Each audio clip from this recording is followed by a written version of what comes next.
Là où il dormait dans rien, on va dire. Ouais. Bonsoir à tous. Aujourd'hui, j'ai passé une journée très difficile, très dure, très intense par rapport à une maman qui a perdu son frère, du moins son frère a disparu. Et j'ai eu un appel d'une autre maman de Sevran qui m'a appelé en pleurs, qui m'a appelé en larmes, car elle m'a dit un truc tout simple. Elle m'a dit, Adama, moi, si en tant que maman, je ne peux pas protéger mes enfants, si moi, en tant que maman, je ne peux pas assurer un avenir radieux à mes enfants, c'est-à-dire vivre dignement dans un logement, à quoi je sers? C'est ça ou pas? Ouais. Je peux parler, t'inquiète pas, t'es en train de parler. C'est ça ou pas, ma soeur? Ouais, c'est Lâche-toi, lâche-toi, t'as ça. dit qu'on regardait la vidéo, c'est ça? Ouais, c'est ça. Voilà. Pour faire simple, même parfois, ouais, c'est ça. Débloque ton téléphone. T'inquiète pas, tu as débloqué ton téléphone. Ah ouais, t'es tactile. T'es pas high-tech.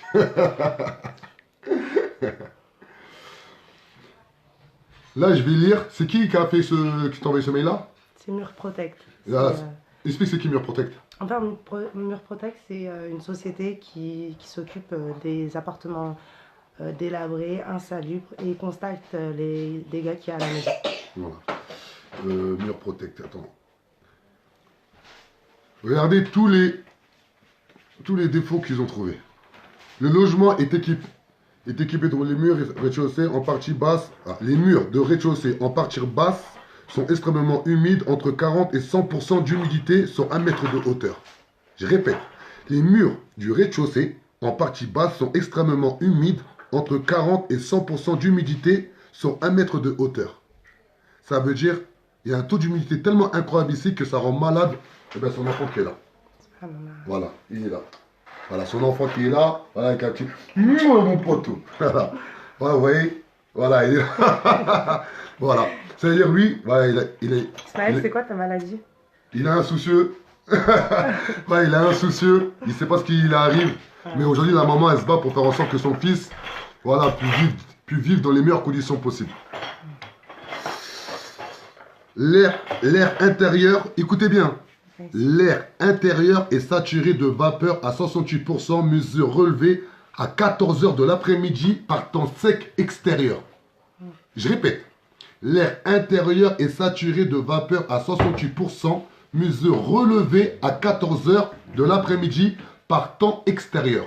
Pardon, par temps sec extérieur. C'est-à-dire que lorsqu'il fait chaud dehors, lorsqu'il y a plein soleil, en plein été, ici, le taux d'humidité, il est de 66%, l'air qu'elle respire. Eh bien, imaginez-vous en hiver. Imaginez-vous lorsqu'il pleut. T'as combien d'enfants? J'en ai 4. Elle a 4 enfants. Comment aujourd'hui, en France, une maman qui se bat depuis plus de 1 an afin d'avoir un logement adapté pour ses enfants, elle va à la mairie de Sevran à plusieurs reprises, elle est très identifiée, car à plusieurs reprises, elle a dû élever le ton. Car, dans un pays de droit comme la France, lorsqu'une maman se rend seule face à une administration, elle a l'impression de ne pas être écoutée. Au point qu'elle a contacté le mouvement La Révolution est en marche. C'est pas normal. Et je peux continuer comme ça, hein. La liste elle est longue. Je peux continuer comme ça, la liste elle est hyper longue. La maison, elle est morte. Pour être cru. La maison, elle est invivable. Car cette maison-là, il y a du toxique par rapport à l'air qu'elle respire, par rapport à l'air que ses enfants respirent. Elle a tout fait afin d'alerter les administrations de la ville de Sevran. Pour preuve, j'ai un document exactement qui date du 26 juin 2018. Elle a contacté la direction des habitats et du logement. Et regardez, hein. Chambre. Mauvaise isolation des murs donnant sur l'extérieur. Murs donnant sur l'extérieur froid et humide en partie basse. Absence de garde-corps de la fenêtre de la chambre parentale. Ça, c'est la chambre. Séjour.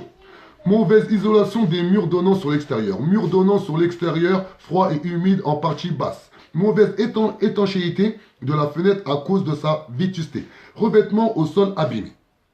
Escalier. Trop raide. Elle a 4 enfants. Trop raide. Escarpé et dangereux. Cuisine. Absence de système de ventilation. Communication directe avec les WC. Mauvaise isolation des murs donnant sur l'extérieur. Murs donnant sur l'extérieur froid et humide en partie basse. Salle de bain. Absence de système de ventilation. Équipement sanitaire vétuste.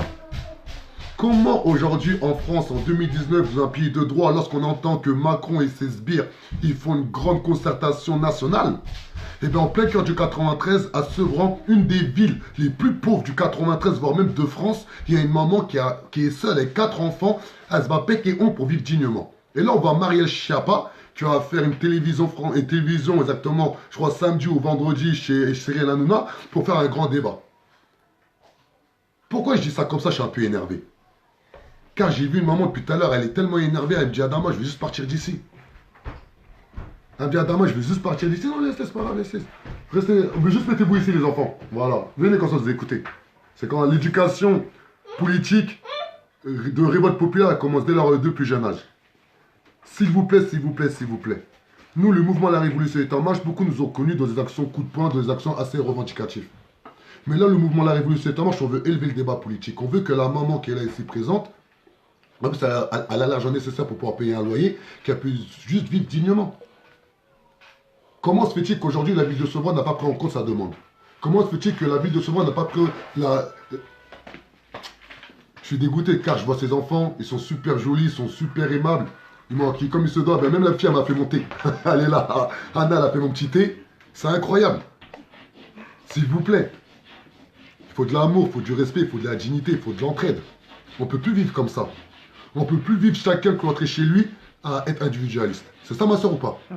J'ai tout dit. T'as vraiment tout dit avec là, franchement. Voilà, moi, elle m'appelle, elle me dit Adama, est-ce qu'il y a une solution? Moi, je lui explique exactement en 2 ans, lorsque c'est des logements privés, c'est très difficile.